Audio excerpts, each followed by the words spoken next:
Selamat pagi teman-teman. Pada pagi hari ini kita mau presentasi tentang bagaimana kita komunikasi dalam kehidupan sehari-hari sesama teman-teman negosiator yang lainnya, yang mana ini menjadi kunci utama dalam bagaimana kita mengakrabkan diri dalam berkomunikasi.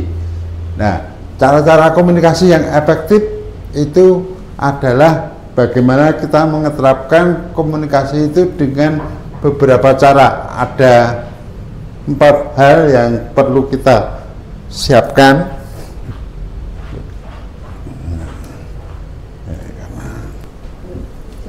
Baik, ya.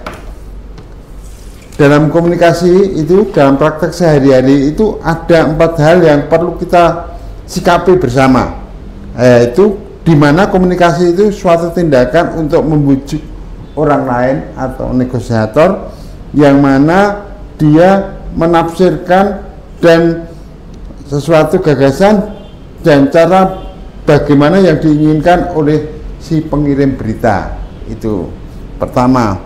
Kemudian komunikasi umumnya ada 4 jenis. Yang pertama kita sederhana, yang kita sikapi adalah bagaimana kita membaca, kemudian menulis, berbicara, dan mendengarkan. Itu 4 kunci dalam hal kita berkomunikasi. Ini penting karena pada saat kita berkomunikasi itu 4 hal itu kita sikapi bersama untuk bagaimana kita bisa menganalisa sesuatu yang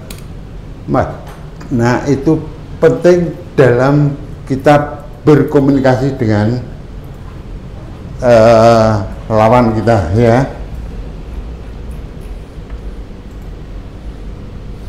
Ya, bagaimana komunikasi bisnis yang mau kita capai adalah situasi yang mana itu kita mengeterapkan dengan win-win solution, ya. Ya, komunikasi win-win itu adalah komunikasi berorientasi pada hasil yang saling menguntungkan dalam kedua belah pihak. Ya, pihak komunikasi win-win harus empati, dan pada saat komunikasi kita harus punya tujuan yang benar-benar sudah kita rancang sebegitu rupa sehingga apa yang kita sampaikan itu bisa efektif dan efisien dalam kita berkomunikasi.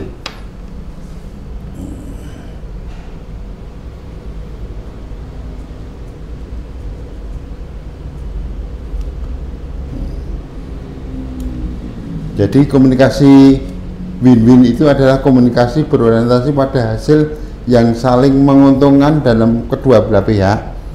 Komunikasi win-win harus empati, ya, pada dasarnya seperti itu.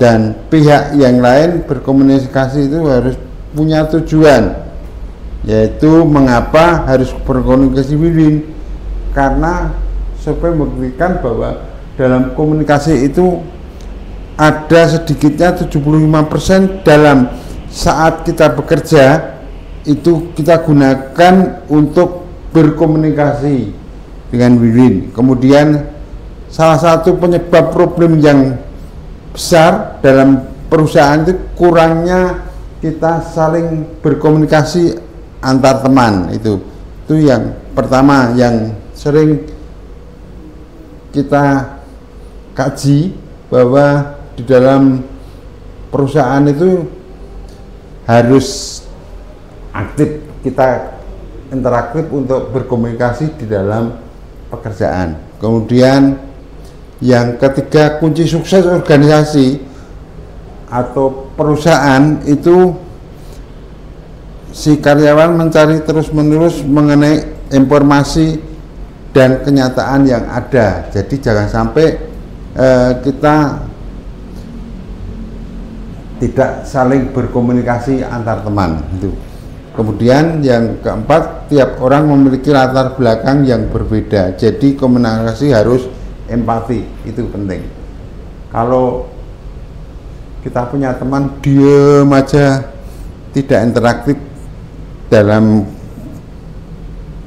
kehidupan di ruang kerja, ya itu namanya apa ya, kurang proaktif.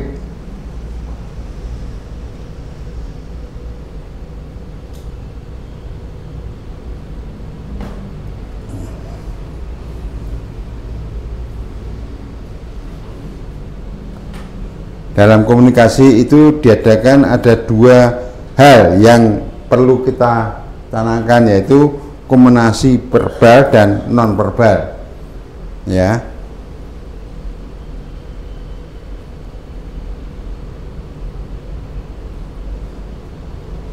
Kalau dalam komunikasi verbal itu dapat dilakukan dengan tatap muka atau menggunakan media, ya, itu verbal.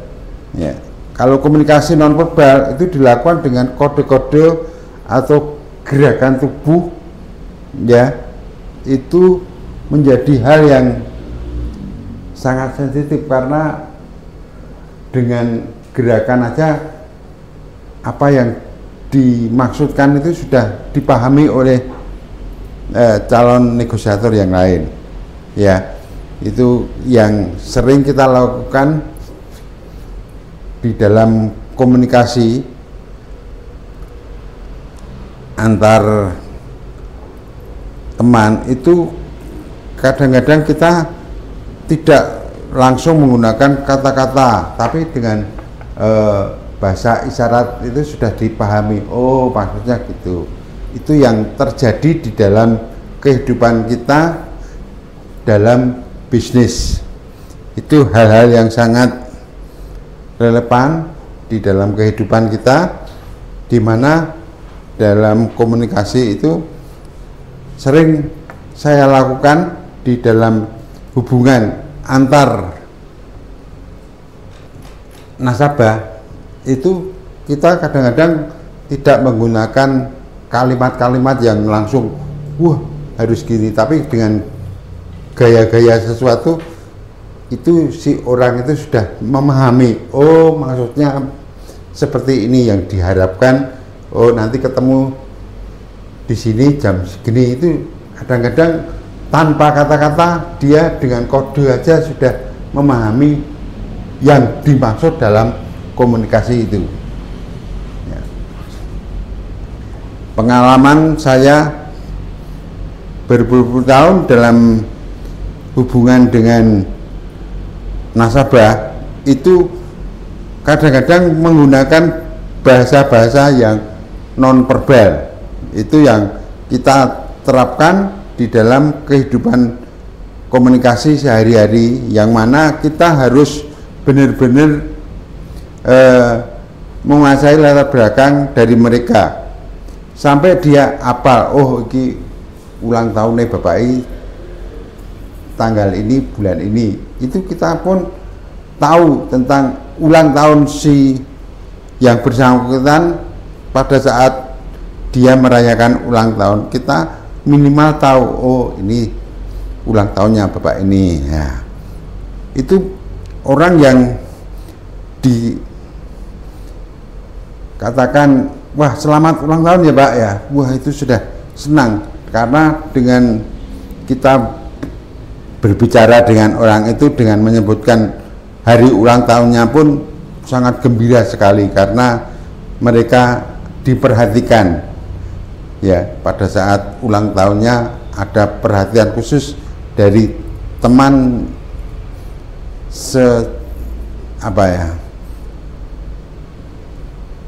sekerja atau teman intim dalam kehidupan di bisnis itu sendiri.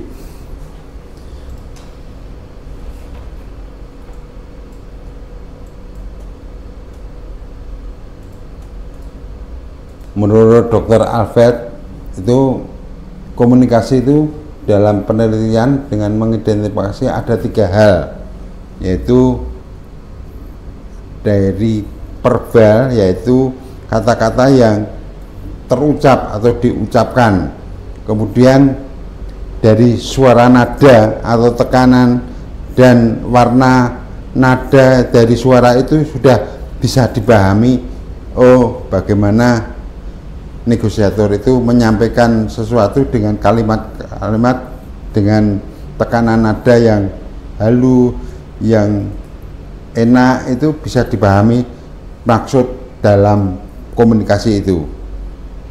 Kemudian kalau kita sering melihat ekspresi wajah, itu pun juga bisa mengetahui dalam ekspresinya, wah orang itu kok ketoknya sangar, diajak komunikasi kok kurang enak, wajahnya apa, ragak peteng gitu ya, itu bisa dinilai, wah orang itu kurang baik dalam waktu kita untuk berkomunikasi dengan dia. Maka perlu butuh waktu lagi kapan kita harus ketemu yang lebih enjoy. Kemudian juga kita melihat dari gerakan mulut itu juga mempengaruhi intensitas dalam komunikasi kita, ya. Kemudian sorot mata itu pun bisa dinilai bagaimana kita itu untuk berkomunikasi yang enjoy, yang win-win. Itu 3 hal yang perlu kita sikapi dalam berkomunikasi, ya. Mungkin itu pengalaman-pengalaman yang saya lakukan di dalam kehidupan kita berkomunikasi sesama dengan rekan bisnis. Ekspresi wajah itu adalah berpikir tentang bagaimana seorang dengan senyum bahagia, ya. Itu orang itu mesti dinilai bersahabat, ya. Kalau kita melihat orang yang dalam bertatap muka wajahnya buet gitu ya, wah peteng itu, wah ini tidak enjoy, ini kita ajak komunikasi kurang efektif, ya. Dari ekspresi wajah itu kita bisa berpikir secara jernih, wah orang ini baik tujuannya, baik, mari kita lanjutkan dalam kita bernegosiasi misalkan, ya. Nah, itu orangnya wajahnya wajah bahagia, wajah ceria yang bisa kita ajak omong, ya, dan dia mau bersahabat dengan baik dengan kita. Tapi kalau orang itu berbohong, berusaha menghindari kontak mata, maka orang itu hanya menggunakan ekspresi wajahnya itu tidak fair, ya. Itu menjadi catatan kita. Kemudian vokal, dari nilai vokal itu juga menggunakan suara sangat penting untuk berkomunikasi yang efektif dalam dibutuhkan pengendalian diri. Meyakinkan bahwa suara tidak terlalu melengking, ya, itu juga bisa kita lihat kualitas suara seorang dapat dijabarkan diri, ya. Ada beberapa hal dalam suara kita berkomunikasi, ya. Yang pertama, nada bicara apakah hangat dan bersahabat, itu bisa kita nilai. Kalau seorang yang berbicara itu bahasanya itu lembut, kemudian komunikatif, ya, itu berarti efektif kita bicara dengan mereka, ya. Kemudian juga kita melihat dari tekanan suara si orang itu tinggi atau rendah, itu kan juga ada kebiasaan yang sering kita jalankan, itu wah suaranya keras, ya, ini nadanya tinggi. Nah, ini berarti orang itu tidak enjoy, kurang efektif kita ajak untuk berkomunikasi. Itu hal-hal yang sangat sederhana yang bisa kita nilai di dalam kita berkomunikasi, ya. Mungkin kebiasaan di rumah aja, kalau kita bersama anak sama istri, kalau bahasanya wah semau gue itu, wah ini orang ini tidak efektif untuk kita ajak bicara. Ya, itu kita nilai spontan aja bahwa nada suaranya itu wah kok tinggi, kira tidak pas kita ajak omong dalam hal ini. Ya, itu mendingan kita tunda aja, kapan kita harus bicara secara enjoy, itu tekanan darahnya, suaranya itu rendah atau tinggi atau sedang, itu bisa kita nilai di dalam berbicara sehari-hari kita dengan negosiator yang kita mau ajak bicara untuk membicarakan sesuatu. Ya, ya. Juga volume terlalu lemah. Ya, ada ya, kalau kita menilai orang itu dalam bicara itu bisa kita ukur dengan volume berbicara itu seperti apa. Kuat, wah ini orangnya itu harus diperhatikan cara bicaranya itu supaya dia bisa lemah lembut, bisa enjoy dalam kita berkomunikasi. Kemudian terlalu cepat, nah itu karena biasanya faktor waktu. Wah dia harus gini. Iya, itu dengan nada suara yang terlalu cepat berarti dia kejar waktu untuk menyampaikan sesuatu supaya apa yang disampaikan itu bisa langsung ditangkap, diterima dari si orang itu. Ya. Kemudian bagaimana untuk mengatur pemberhentian suara itu juga harus kita melihat situasi. Jangan sampai kita kalau bicara tidak jelas memutus katanya. Itu efektif bagaimana supaya apa yang disampaikan, maksud dan tujuan itu bisa diterima orang itu dengan baik, dan itu diputus pada saat titik komanya seperti apa sehingga maksud dan tujuan dalam pembicaraan itu bisa kita terima dengan efektif. Itu yang menjadi pengalaman di dalam kita berkomunikasi. Ya.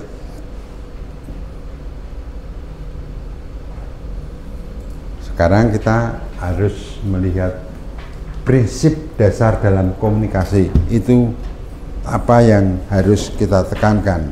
Karena di dalam prinsip dasar komunikasi empati itu yang pertama adalah supaya maksud dan tujuan mereka itu bisa dimengerti sebelum berbicara. Ya. Maksud tujuannya apa? Kalau kita tahu-tahu sudah memahami apa yang diartikan dalam pembicaraan ini, ya. Nah, ini kadang-kadang orang yang sudah punya pengalaman di dalam negosiasi, apa yang dimaksudkan di dalam negosiasi itu dia sudah paham. Oh, maksud tujuan dia ke sini adalah mengenai ini dan kita harus mempersiapkan diri apa yang harus dibicarakan pada saat kita bernegosiasi. Kemudian seorang atasan yang empati berusaha mengerti bawahnya terlebih dahulu dalam mengevaluasi bawahnya. Jadi kadang-kadang kalau kita memahami seorang bos yang misalkan dia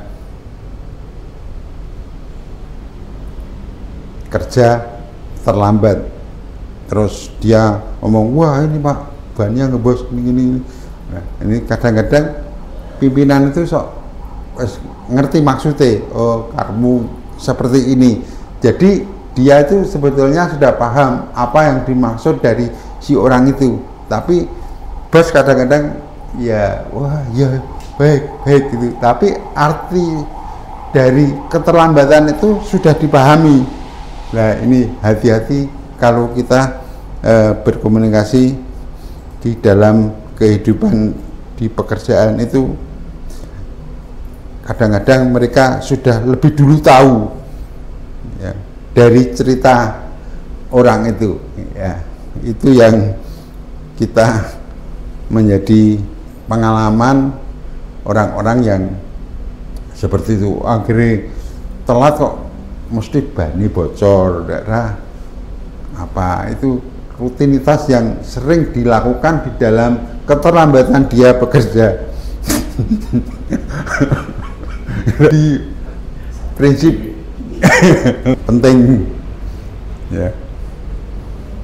Kemudian bagaimana seorang dokter mengerti pasiennya sebelum memberi resep obat, itu kadang-kadang kalau kita periksa dokter itu tahu-tahu sudah nulis udah tahu, oh dari mana dia memahami tentang penyakit yang dia derita, itu yang bisa dipahami bersama.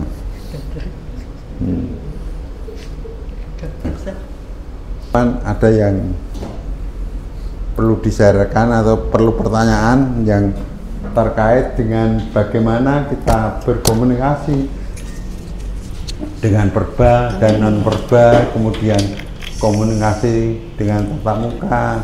Nah, ini hal-hal yang kalau kita pelajari itu ada unsur karakter ya. Ya, bagaimana Budia?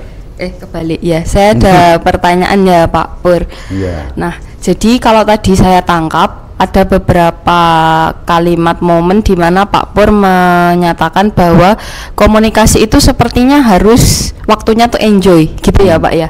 Betul ya, supaya tujuan dari komunikasi tersebut yang hasilnya win-win solution itu bisa dicapai. Nah, akan tetapi Pak Pur, di situasi bisnis itu kan tidak selamanya bisnis ya, kita fokusnya Pak Pur. Itu kita selalu enjoy di dalam bekerja. Enjoy dalam bekerja itu dalam artian pasti akan ada situasi krisis dalam bisnis tersebut atau ada masalah yang harus diselesaikan. Nah, memang ketika situasi krisis tersebut itu kadang membuat kita jadi tidak stabil kan Pak Pur, karena kita kan dikejar waktu, dikejar tugas, harus selesai, masalahnya kudu selesai yo, targetnya kudu tercapai yo. Nah, kalau saran dari Pak Pur sendiri sebagai orang orang yang sudah berpengalaman di bidang komunikasi, bagaimana tips, mungkin sedikit tips saja Pak Pur, sedikit tips bagaimana kita melakukan komunikasi di dalam keadaan yang tidak enjoy atau di dalam keadaan yang tidak ideal gitu, karena di dalam krisis kan kita tidak tahu krisis itu kapan datang gitu kan Pak Pur. Jadi bagaimana tips dari Pak Pur antara pemimpin kepada bawahan atau dari bawahan kepada pemimpin dalam melakukan komunikasi supaya tujuan win-win solution itu dapat tercapai meskipun kita sedang krisis. Begitu sih Pak Pur pertanyaan dari saya. Ya, terima kasih Pak Pur. Ya, jadi dalam suasana yang genting itu bagaimana kita bisa mencairkan suasana supaya jangan sampai suasana itu menjadi hal yang krisis ya. Wah, ini tegang ini. Tapi kita cairkan dulu bagaimana supaya suasana itu lebih tidak kaku gitu loh. Itu cara mencairkan, berarti bagaimana kita berhadapan dengan, wah ini misalkan dengan Bu Indah. Oh, Bu Indah itu tidak langsung fokus pada apa yang harus disampaikan atau target yang harus disampaikan kepada Bu Indah. Harusnya kita cari suasana supaya Bu Indah langsung mencair dulu, jangan kaku. Kalau kaku tidak efektif nanti hasilnya. Ya, karena dalam suasana yang kaku tadi, apapun yang dibicarakan tidak bisa menyelesaikan sesuatu. Harus dikembangkan dulu supaya hati Bu Indah agak mencair. Oh ya, nah bagaimana itu untuk memahami tentang Bu Indah, karena kita ketemu Bu Indah kan tidak hanya sekali dua kali, sudah berkali-kali kita ketemu dalam komunikasi. Oh inilah gayanya, oh Bu Indah senengnya gitu. Oh lah, itu menjadi selingan sementara sehingga apa yang kita komunikasikan itu akan lebih efektif dan masuk di dalam tujuan kita, supaya jangan sampai wah karena suasana seperti itu akhirnya gagal. Jangan sampai itu dalam komunikasi itu targetnya apa yang harus kita capai bersama itu bisa berhasil gitu kan. Itu yang menjadi prinsip dalam negosiasi itu Bu Indah, itu yang saya sering lakukan ya, itu Bu Indah ya. Ya, bagaimana Bu Tia, perlu ada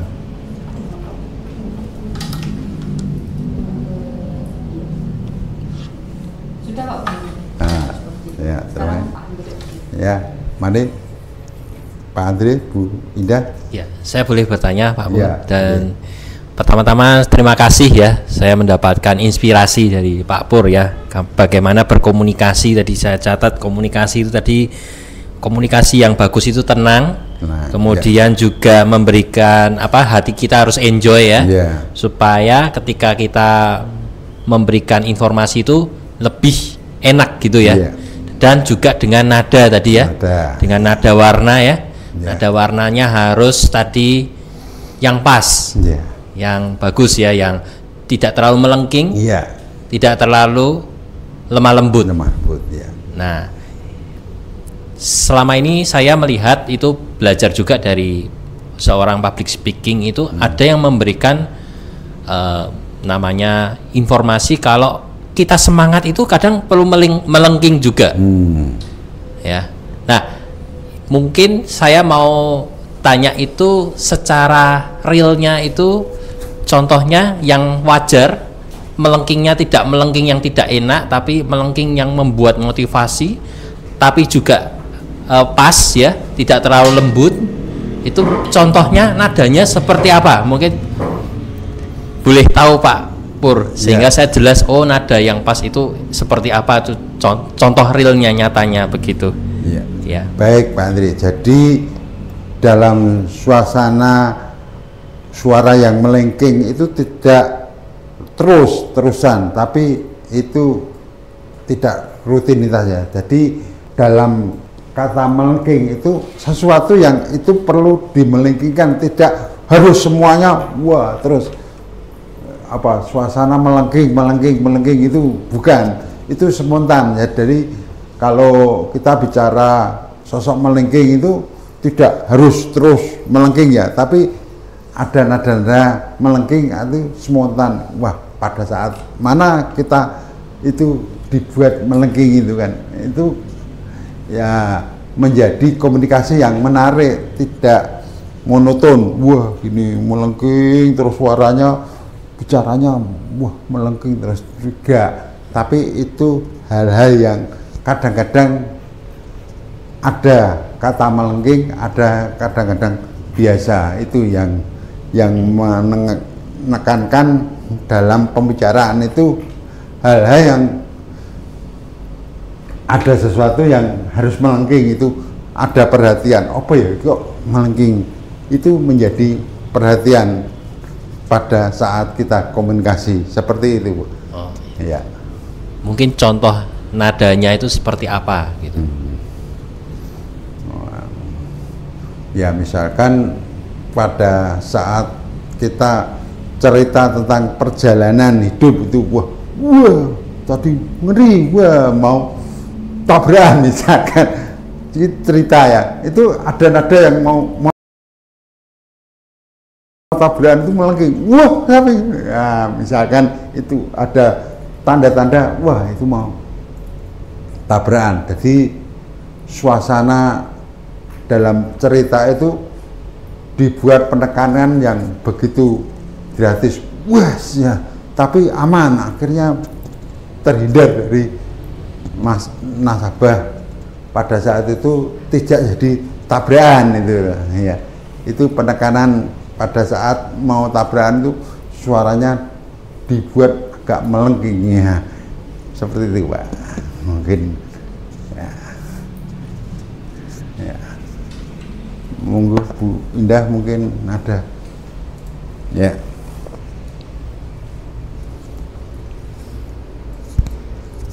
Iya, terima kasih. Saya mau tanya yang tadi Dokter Albert tadi ya. Itu ada 3 hal komunikasi, tatap muka itu tadi saya belum jelas, minta tolong dijelaskan kembali. Terima kasih.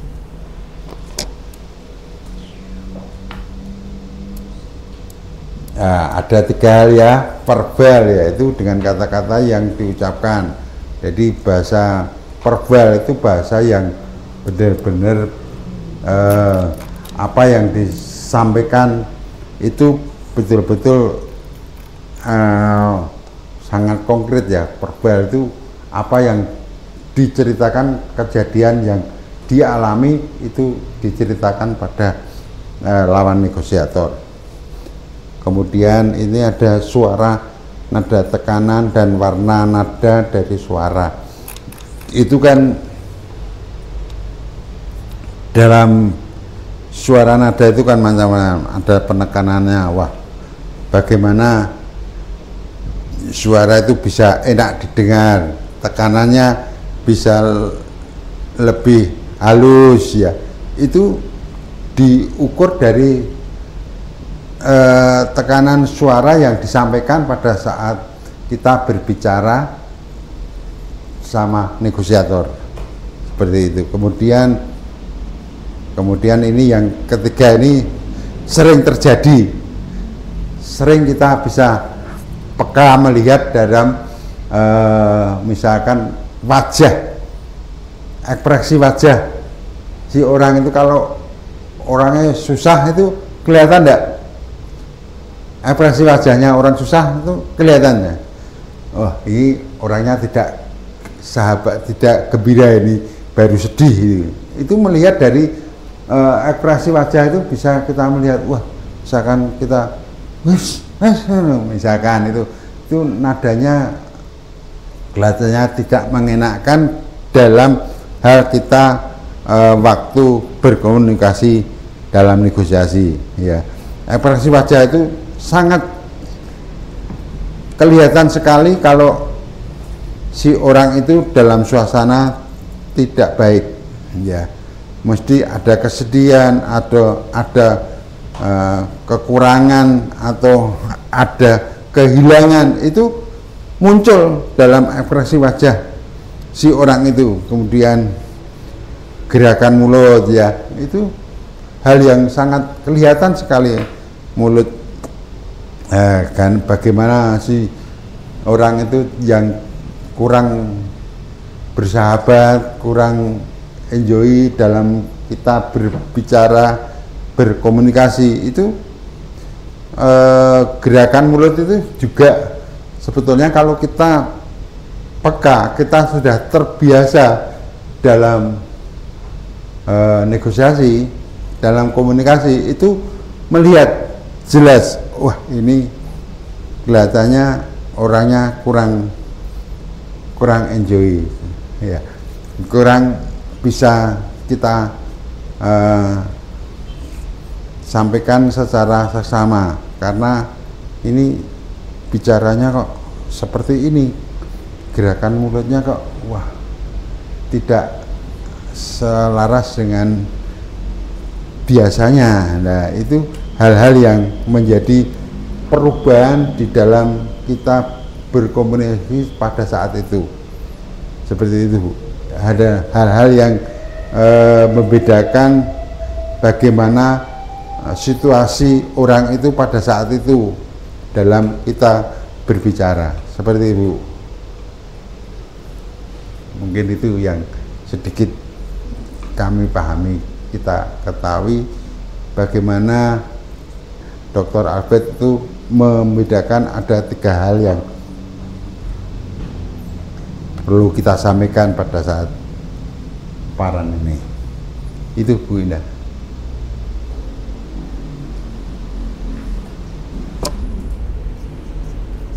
Jadi yang pertama, kalau saya boleh tangkap itu yang pertama tadi verbal ya, dengan kata-kata, yang kedua itu nada, tekanan, intonasi ya. Iya, betul. Kemudian yang ketiga ekspresi wajah, begitu maksudnya. Wajah, betul. Oh, ya udah, makasih. Ya, itu 3 hal itu yang sangat kelihatan dalam kita berkomunikasi. Itu bisa kita nilai secara pribadi, wah ini Bu Indah ini kurang nyaman ini kita saat bicara kok ngomongnya itu ya. Katanya kadang-kadang bicaranya sengak gitu kan, ada wah mangsulannya kok ngene, wah. Nah, itu hal-hal yang menjadi perhatian dalam berbicara.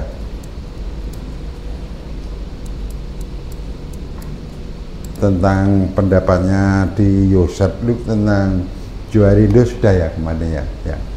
Udah itu sudah menjadi perhatian kita. Ini kunci dasar dalam komunikasi, itu penting. Hal-hal yang didasari dengan bagaimana kuadran 1 open area yaitu. Kemudian kuadran 2 big area, kemudian kuadran 3 hidden area, dan yang terakhir no area. Itu membuat suasana orang itu terbuka, tidak terbuka, tertutup, tidak tertutup. Itu hal-hal yang sangat signifikan dalam kita berkomunikasi ya.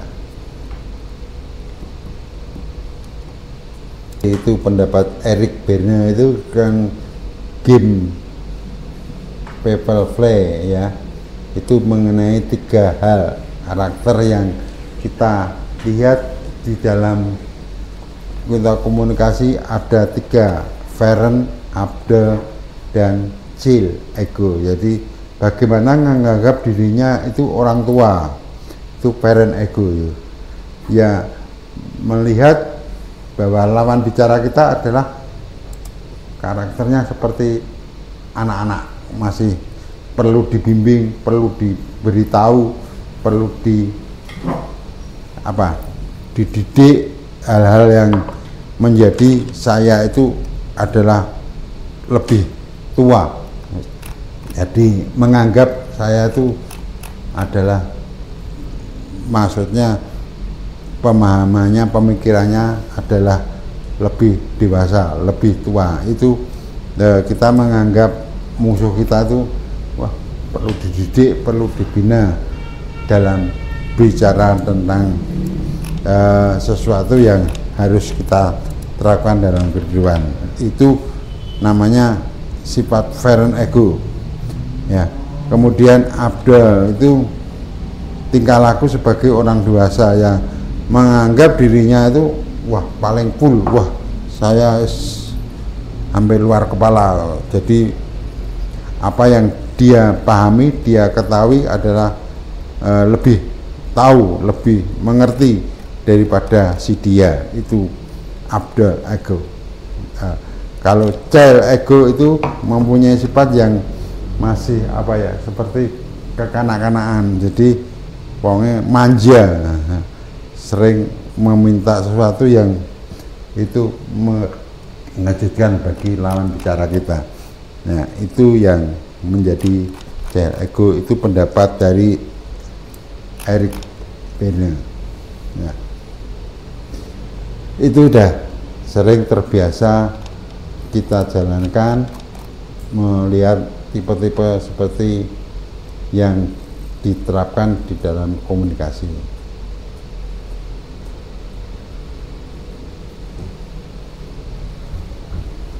Nah, itu ada 8 hal yang perlu diperhatikan di dalam komunikasi WW. Dan kadang-kadang orang tidak perhatian, wah apa ya yang harus kita perhatikan di dalam kita komunikasi win-win. Ini tidak sadar kadang-kadang orang. Hal-hal yang seperti ini penting sekali diperhatikan, bagaimana si orang itu empati, yaitu kalau kita bicara dengan orang-orang yang sudah empati itu enak melihat suatu masalah tidak dari pandangan kita sendiri, namun dari orang lain. Jadi kita melihat orang itu bukan dari versi kita sendiri, tapi dengan versi orang lain pun menganggap wah orang itu empati, enjoy, kita ajak berkomunikasi, itu enak. Kalau hanya pendapat kita sendiri kadang-kadang salah tafsir, wah apa yang kita harapkan seperti ini, tapi kok dari dia kok sudut pandangnya seperti itulah. Kadang-kadang tidak pas dalam kita belajar komunikasi ya. Kemudian dia juga orang yang mengakui kesalahan, bila salah maka akan mengakui kesalahannya pada orang lain. Itu gentle, orang yang dalam negosiasi kita kalau salah mengakui kesalahan saya maaf, sorry, saya kemarin tidak jadi menawarkan seperti ini karena ada hal-hal yang perlu diperhatikan. Nah, dia mengakui kesalahan, berarti ada koreksi dalam pembicaraan kemarin. Itu hal yang penting di dalam negosiasi. Kemudian mengerti apa yang dibicarakan saat itu. Sebelum komunikasi, seorang yang empati itu akan memikirkan lebih dahulu apa yang diucapkan. Nah, ini kadang-kadang kita melihat bagaimana kalau kita bicara tidak terpikirkan lebih dulu, tahu-tahu tapi apa yang diucapkan itu ternyata tidak benar, baru dia mengatakan maaf ya saya salah ngomong, misalkan seperti itu. Jadi kalau berpandangan seperti itu orang menganggap wah kurang profesional itu ya. Nah, itu hati-hati. Kemudian supaya kita perlu evaluasi dalam kehidupan sehari pada saat kita mau bernegosiasi. Itu kuncinya adalah yang harus kita terapkan adalah sabar dan penuh perhatian. Itu jarang-jarang orang yang seperti itu. Wah, kadang-kadang berpikiran orang itu harusnya seperti ini yang kita canangkan di dalam pemikiran kita. Jangan sampai kita emosi, kemudian tidak perhatian, kemudian hal-hal yang kurang pas di dalam kehidupan sehari-hari.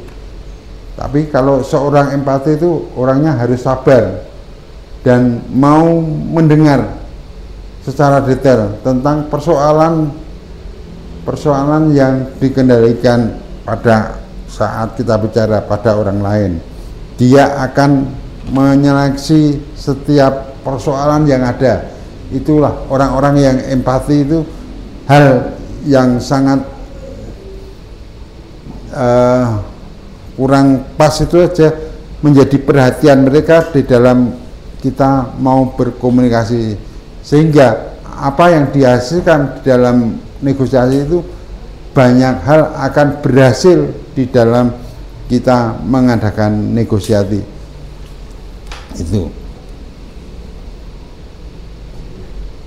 terus ya, banyak yang mengatakan orang-orangnya wah gue kudu fokus. Nah, itu penting, fokus pada alternatif win-win. Berkomunikasi banyak alternatif yang dikemukakan kedua belah pihak, tapi alternatif tidak semua memuaskan kedua belah pihak. Itu hal yang wajar. Kadang-kadang kita berharap negosiasi itu akan memenuhi kewajiban kita dan memuaskan kedua belah pihak. Tapi apa yang terjadi kadang-kadang tidak bahas, misalkan tawar-menawar harga aja kadang-kadang tidak sesuai dengan harapan kita. Wah yo kurang modelnya ngono, kita harus perlu ada penambahan sehingga harganya itu pas dengan apa yang ditawarkan saat itu lah. Ini hal-hal yang menjadi perhatiannya. Ya, mari Pak. Terima kasih Pak Pur, ini meskipun sederhana ya, tetapi bagus terkait tadi Pak Pur mengatakan bahwa kita komunikasi sudah efektif, udah bagus, tetapi memang ada kalanya secara nyatanya itu kita nggak bisa memuaskan banyak pihak, betul ya? Ya, kita sudah berupaya, belum tentu komunikasi yang kita berikan ke penerima komunikasi kita itu juga puas, betul ya? Meskipun kita sudah enjoy, nada kita sudah pas, bisa saja orangnya tidak puas dan itu tetap dikatakan komunikasi yang efektif juga ya, tetap ya. Meskipun tidak bisa memuaskan orang itu ya, kedua pihak ya. Karena kita memang tidak bisa memuaskan banyak orang ya, betul ya? Ya, kita hanya bisa memuaskan siapa? Minimal diri sendiri gitu. Ya, begitu ya. Ini yang menginspirasi saya. Terima kasih Pak Pur untuk informasinya, untuk materi yang diberikan ini juga sederhana tapi bagus ya. Baik, terima kasih Pak Andri. Bahwa bagaimana praktek kita dalam komunikasi atau dalam negosiasi itu kadang-kadang tidak 100% memenuhi harapan dari kedua belah pihak. Ada yang kadang-kadang harga kurang sedikit aja tapi masih ganjil di kurang, tapi dia tetap menerima dengan baik. Itu yang terjadi, tapi tidak langsung dimunculkan dalam pembicaraan itu, tapi pada prinsipnya jadi kurang pas iki, aku nek tak dol ning jowo iso sekian, tapi dari dia sekian. Tapi kadang-kadang ada unsur belas kasihan, ada unsur itu hatinya kadang-kadang berbicara hal yang lain. Mesake wis tuwa nawar samene, seperti itu. Benar enggak Pak? Jadi yang terjadi seperti apa yang kita lakukan saat-saat mungkin suasananya orangnya sudah tua, kemudian bagaimana itu hal yang dipraktekkan, kadang-kadang ada unsur belas kasihan yang mendalam di dalam penyampaian komunikasi itu Pak. Ya, baik. Ya, sedikit lagi ya. Nomor 6 itu menyelesaikan sampai tuntas. Dalam negosiasi itu jangan pernah ditunda-tunda. Harusnya apa yang menjadi pembicaraan pada saat itu harusnya dituntaskan. Apa yang kurang, ya itu hal yang penting. Seringkali seorang tidak menindaklanjuti ya dengan tuntas, itu ya bisa jadi itu seperti negosiasinya gagal gitu. Tapi harapan kita kalau bernegosiasi itu harus tuntas, selesaikan sampai apa yang dipikirkan itu bisa tercapai kedua belah pihak itu. Ya. Kemudian waktu lah, ini harusnya ini yang kadang-kadang tidak diterapkan dan tidak dilaksanakan oleh dengan orang dengan sungguh-sungguh. Itu tentang tepat waktu ya. Menyampaikan pesan akan berpengaruh pada efektivitas bila yang disampaikan itu terlambat. Itu sering terjadi seperti itu. Ya, itu menjadi perhatian kita.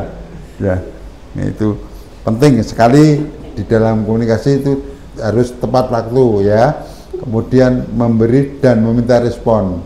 Pada waktu itu bicara kita sering terjadi pihak-pihak lain tidak mengerti. Itu yang harus ditekankan di dalam pembicaraan kita. Harus apa yang diartikan dari itu, kemudian ada tanggapan, ada respon dari negosiator itu, sehingga apa yang disepakati itu nanti akan terjadi kesepakatan atau dimengerti kedua belah pihak itu ya. Jangan sampai kita gandul, wah apa mau orang, akhirnya terbawa terus dalam pemikiran kita karena apa yang terjadi itu tidak bisa diselesaikan dengan baik. Itu penting ya. Mungkin banyak hal yang kita perhatikan dan kita jalankan di dalam komunikasi.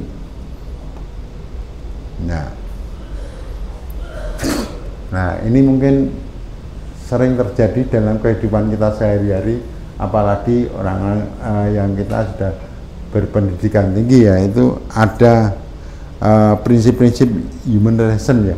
Itu seorang negosiator, seorang komunikator, mungkin seorang MC, apa yang harus kita tekankan ya.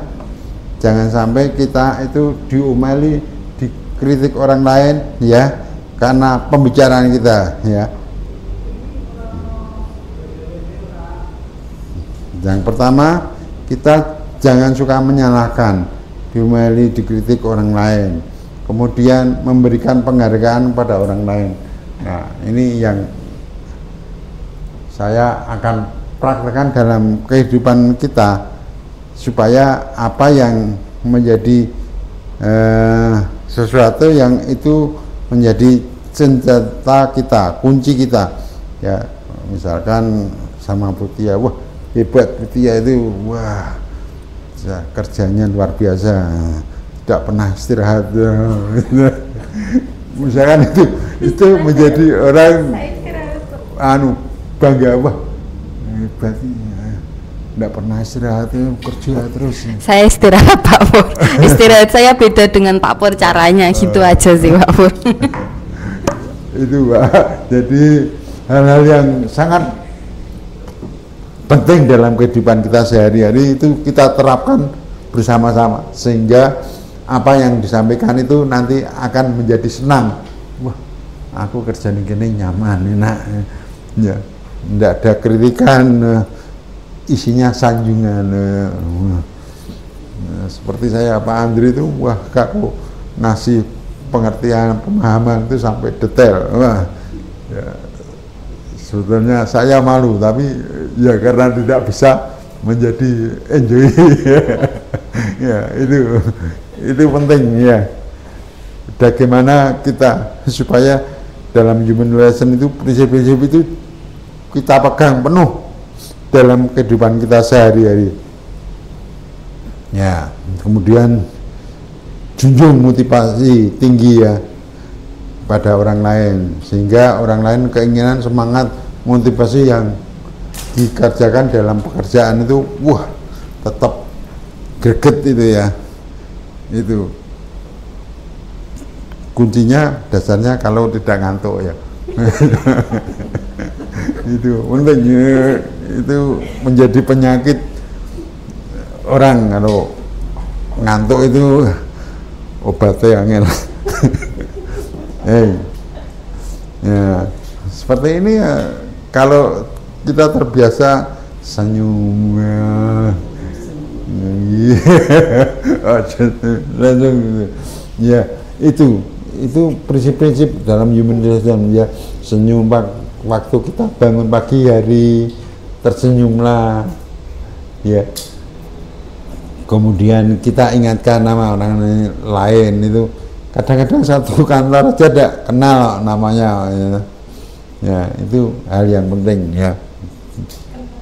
Jadilah pendengar yang baik, jangan manuk-manuk orang ngerti artinya.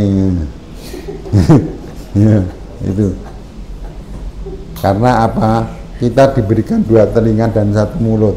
Jadi ya, harus perhatian penuh.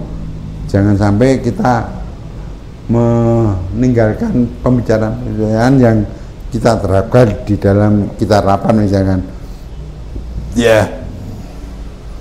Jadilah pendengar yang baik, jadilah pembicara yang baik. Hal-hal itu menjadi kunci sukses kita di dalam berkomunikasi.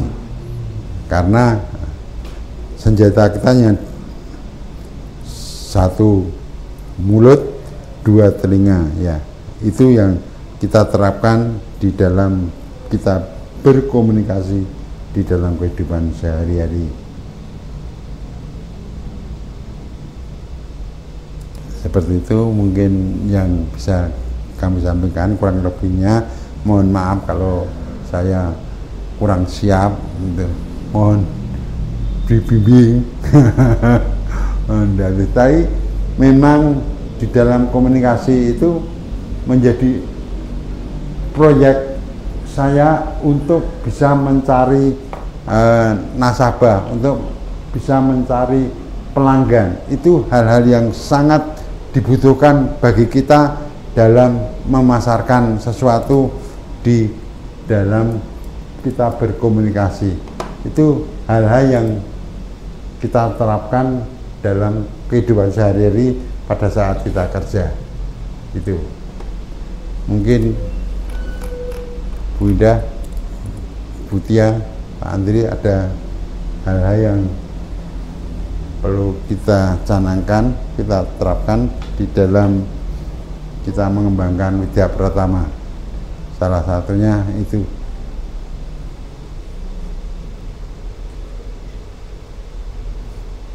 Tapi memang praktek komunikasi itu harus kita jalankan dengan sungguh-sungguh, tidak setengah-setengah, sosok jalan sosok ora, tapi harus rutin kita komunikasikan pada khalayak, ya, sehingga apa yang menjadi produk kita itu bisa terdengar atau bisa dirasakan oleh pihak-pihak lain yang sangat membutuhkan bagi produk kita. Itu ya. Mungkin itu yang bisa saya sampaikan kepada teman-teman tentang bagaimana kita pentingnya berkomunikasi dalam bisnis, terkhusus adalah produk lembaga pendidikan kita di masyarakat umum, khususnya adalah masyarakat dari BBR Group. Itu menjadi sangat penting sehingga apa yang kita sampaikan bisa ditelaah, bisa dipahami benar-benar bagi grup kita. Demikian teman-teman, terima kasih. Kurang lebihnya apa yang kita sampaikan tidak begitu sempurna, tapi saya harus terus berlatih sehingga apa yang diharapkan teman-teman nanti bisa tercapai. Terima kasih ya.